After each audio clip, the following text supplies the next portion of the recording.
1 বছর এরকমের আমাদের রেস্টে থাকতে হয়, তখন আমরা কোনো বেতন রেশন কিছুই পাই না। যে অন্যায় অত্যাচারগুলো হচ্ছে শুরু থেকেই, ছুটির টাকা খায়, রেশনের টাকা বন্ধ, থানা অফিসের টাকা খায়, জেলা কমপ্লেন্ট টাকা খায়। আমরা এখন সবাই মিলে একটা সিদ্ধান্তে উপনীত হয়েছি, এটা হচ্ছে আমাদের জাতীয়করণ এবং রাজস্ব খাতে অন্তর্ভুক্তকরণ করতে। খিতামাত মাতুন আপনি আফা খিতামাত মাতুন মজাটার টাইমে আগিয়া দিল ইতানের লাগিয়া সুস্থ হইল না, আম গেল সালা গেল, বেশি খাইতে গিয়া বাদে অল্পেল্লা গেল ফাইল না। আফা বুঝছেন নি বিষয়টা? ভাবি কই কিতারে কইতে এরকম সিলেটি ভাষায়, আমি কই বুঝছো না কথাটা, কইছে বেশি খাইতে গিয়া অল্পের নাগাল পায় নাই। দেখেন আনসার ভাইরা, আমার সাথে আপনাদের রাগ করার কিছু নেই। আমার ইনবক্সে অনেকে অনেক মেসেজ পাঠিয়েছেন, আমি দেখেছি। আমি বরাবরই বলি আপনাদের আন্দোলনটা যৌক্তিক, কিন্তু টাইমিংটা রং টাইমিং ছিল। আপনারা দেখছেন সারা বাংলাদেশের অবস্থা। তো এখন ফাইনালি কি হচ্ছে দেখছেন, খবর পান নাই, এবার একে একে খবর নিতে থাকেন। আজকে আমরা দেখলাম যে গতকালকের ঘটনার জেরে আনসাররা গুলি চালিয়েছে। আমাদের প্রথম সারির গণমাধ্যমগুলো এই তথ্য বলছে। পাশাপাশি প্রথম ধাপে তারা অনেকটা গুন্ডামি ভাবে থাকলেও সেনাবাহিনীর গাড়িতে হাত দেওয়া, হাসনাত আহত হয়ে হাসপাতালে ভর্তি হওয়া, এরপরে আজকে সারা রাত দেখছেন তো কি হয়েছে, পরিস্থিতি কোন দিকে যাচ্ছে। আমি যখন নিউজ করছি তখনও আপনার রাজু ভাস্কর্যের সামনে সার্জিসের নেতৃত্বে বৈষম্য বিরোধী ছাত্র আন্দোলনের যারা সমন্বয়ক আছেন, আমজনতা আছেন, তারা পাহারায় আছেন, কারণ তারা একটা সিদ্ধান্ত নিতে যাচ্ছে। কঠোর হুঁশিয়ারি দেওয়া হয়েছে। আপনারা যেটা গতকালকে পাইছিলেন, মিনিমাম লেভেলে যেটা পাইছিলেন, রেস্ট প্রথা যেটা বাতিল হয়েছিল, মানে আনসার সদস্যরা যতদূর আমি জানি তারা সারা বছর চাকরিতে থাকে না, সম্ভবত 6 মাস তারা চাকরি পায়, আবার 6 মাস তারা মানে বসে থাকতে হয়। আমি একদিন বলছি যে এটা হইতে পারে না, কারণ এই মানুষগুলোর পরিবার আছে, তাদের খাওয়া দাওয়া জরুরি, সুতরাং তাদেরকে পার্মানেন্ট করা হোক। তো আজকে উপদেষ্টাদের সাথে প্রথম বৈঠকে কিন্তু সফল একটা ভূমিকা পেয়েছিল আনসার সদস্যরা। তো ভূমিকাটা পাওয়ার বিষয়টা কি ছিল, রেস্ট প্রথাটা যেটা তাদেরকে বসায় রাখতো ওইটা বাতিল, বাট তাদের দাবি ছিল জাতীয়করণ, মানে সরকারিকরণ। আজকে পুলিশের মতন অথবা অন্যান্য যে সশস্ত্র বাহিনীগুলো আছে তাদের মতন তারা অধিকার নেওয়া, অতিরিক্ত করে সচিবালয়ে দৌড়াদৌড়ি মারামারি। এবার ফাইনাল আসেন, আজকের পরে যদি বাংলাদেশের আনসারের কোনো সদস্য কোনো জায়গায় কু করার চেষ্টা করেন, আমি তো বলি যে আনসারদের একদম হাই অথরিটিজে যারা আছে এদের মধ্যে অনেকেই আমার ধারণা ভারতের র কর্তৃক প্রভাবিত, নয়তো যে ভাইরা মাঠে আসছেন আটক হওয়ার পরে দেখছেন তো তাদের সরল বক্তব্য, গরিব মানুষ ভাই, চাকরিটার জন্য তারা গেছে, কিন্তু ওইখানে গিয়ে যে স্টেপ 2টা ঘটবে এটা তারা ভাবে নাই। এখন স্টেপ 2 ঘটে সবার জন্য ক্ষতি হয়ে গেল না। এখন কি বলা হয়েছে, সচিবালয় ঘেরাওকে কেন্দ্র করে আনসার সদস্যদের সঙ্গে যে ধাওয়া পাল্টা দেওয়ার ঘটনা ঘটেছে, হাসনাত সহ 40 জন আহত হয়েছে।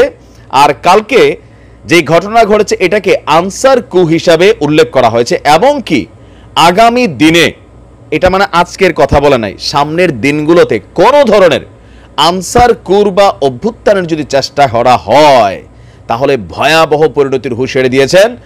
একটা দিছে সার্জিস হাত ভাঙা দিবে, সে তো সরকারে নাই, সে বলতে পারে, কিন্তু সরকারে থাকা কি উপদেষ্টা আসিফ, সে বলছে যে এদের প্রত্যেকের ভয়াবহ পরিণতি আসতে যাচ্ছে। ইভেন যেই সকল আনসার সদস্যরা ছাত্রদের গায়ে হাত তুলেছে, সেনাবাহিনীর গাড়ি ভাঙচুর করেছে, গুলি চালিয়েছে, ফুটেজ আছে, প্রত্যেককে গ্রেপ্তার করা হবে। ইভেন যতটুকু কালকে পাইছিল এটা নিয়ে ধরেন হয়তো নেগোসিয়েশন করার জন্য সামনে 2 দিন 4 দিন বা 1 সপ্তাহ পরে আরেকটু সুন্দরভাবে লিখিতভাবে, যেমনটা ডক্টর ইউনূস সাহেব বলছিলেন যে আপনারা লিখিতভাবে আমাদের কাছে আসবেন, আইনগত ইস্যু আছে, আমরা টেকনিক্যালি বিষয়গুলোকে সামনে আনবো। কিন্তু এখন তো আর ভাই কোনো ইস্যুই নাই।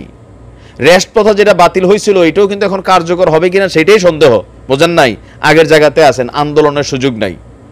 আসিফ মাহমুদ লিখছে কোন ষড়যন্ত্রই ছাত্র জনতার অভ্যুত্থানকে ব্যর্থ করতে যথেষ্ট হবে না। জুডিশিয়াল কু, পথভ্রষ্ট আনসার কুর উদাহরণের পরেও যদি সাবধান না হন তবে সামনে ভয়াবহ পরিণতি আপনাদের ঘটতে যাচ্ছে।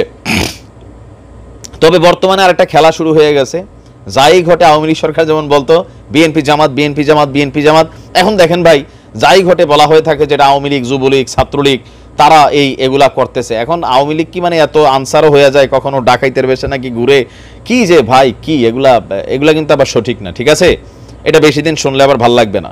কারণ এখন বাংলাদেশে যাই ঘটতেছে ঘোরাফেরা খালি বারবার আওয়ামী লীগের কথা আসতেছে, যুবলীগের কথা আসতেছে, বাট আমার মনে হয় এখানে যেটা ঘটনাটা ঘটে একদম মাথা পর্যায়ে মাথাগুলোরই সাইজ করতে হবে। প্রত্যেকটা সেক্টরে যে মাথাগুলোতে আছে অধিকাংশই এরা ভারত কর্তৃক প্রমোটেড, ভারতের সাথে এদের কানেক্টিভিটি আছে। এমনকি আমরা যতদূর শুনেছি বিভিন্ন যে নিয়োগগুলো ছিল সেখানেও ভারতের একটা সম্মতির ইস্যু থাকতো, আমাদের কি বলে যে সাবেক প্রধানমন্ত্রী শেখ হাসিনার সরকারে এরকম অনেক ঘটনা নাকি ঘটছে। তো এখন আপনারা কি পাইলেন, যে রেস্ট প্রথাটা পাইলেন, এটাও কোনো গ্যাজেটেড হয় নাই, বোঝেন নাই? কালকে একটা আলোচনা হয়েছিল সুন্দর, কিন্তু এরপরে যেটা করছেন এটার পরে কি এটা গ্যাজেটেড হওয়ার সুযোগ আছে? আর যদি মনে করেন আমরা মাঠে নামো, 20-30 হাজার মানুষ এক হয়েছে, পোলা পাইন ঘুমাই গেছে, দেখছেন তো নমুনাটা? ত্রাণের কাজ ত্রাণ চলতেছে, কিন্তু বাটামের কাজ দেওয়া লাগলে কোনো সমস্যা হবে না। কি পাইলেন, কি অর্জন করলেন? তবে আমরা আমাদের জায়গা থেকে আবার বলি, প্রত্যেকটা আনসার ভাইয়ের যেই দাবিগুলা সঠিক, এটাকে এখন তাদের উপর গোসারসা না কইরা অন্যায় কইরা ফেলছে, তাদেরকে উস্কানি দেওয়া হয়েছে, উস্কানিদাতাদের গ্রেপ্তার করতে হবে, সাজার মধ্যে আনতে হবে। বাট বাকি যারা গরিব মানুষ, গরিব ঘরের সন্তান, 6 মাস চাকরিতে থাকে, 6 মাস থাকে না, একটা পরিবার আছে প্রত্যেকটা পুরুষের, সেই জায়গা থেকে পেটের দায়ে নামছিল, তবে তারা বুঝতে পারে নাই যে এখানে সেরকম কিছু হবে। তো সামনে থেকে উপর থেকে ডাক দিলে দৌড় দিয়েন না, পরে নিজেরাও বিপদে পড়বেন। হ্যাঁ, মিনিমাম যে চাকরি আছে সেটাও থাকবে না। তবে আমরা ডক্টর ইউনূসের সরকারের কাছে আবেদন জানাচ্ছি আনসারদের পক্ষ থেকে, যে এখন একটু গোসা টাইম বা এখন একটা অস্থির সিচুয়েশন, সবকিছু একটু ঠান্ডা হলে ইনশাল্লাহ আনসার ভাইদের যে দাবি দাওয়াগুলো সেগুলো যেন পূরণ করা হয়। ভালো থাকুন, আসসালামু আলাইকুম।